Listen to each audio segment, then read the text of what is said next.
Join అవ్వండి, మీరు money earn చేసుకోవచ్చు. అండ్ ఏంది గివ్ అవేస్ ఇస్తున్నాం, ఐఫోన్స్ ఇస్తున్నాం అని ఇట్లాంటి లౌడాల మాటలు నేను చెప్పలేదు. Because that is not betting app, that is a prediction one, that's it. So prediction వేరు, బెట్టింగ్ వేరు. ఆ చూతి ఆ సాలే దేనిపైన పోరాడుతున్నాడు, కిల్ ద బెట్టింగ్ అని. సో ప్రిడిక్షన్ పైన కేసు వేయడానికి ఎవరికి లేదు, first point. And I'm into prediction one, I'm naught into bettings, okay.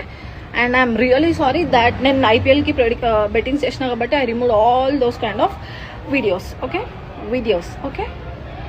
And second point, అరే ఇప్పుడు తిడుతున్నా నిన్ను, కర్రెసాలే, అరే పొట్టి అగరబత్తి బాడుకో, నువ్వు యూఎస్కి పోయినావు, ఫోన్స్ పెట్టుకొని హే హాయ్ అది ఇది అని చెప్పేసి ఏదో సాడ్ బీజేఎం వేసేసి వీడియో రిలీజ్ చేస్తున్నావు. ఫస్ట్ బెట్టింగ్కి ప్రమోషన్కి రీసెర్చ్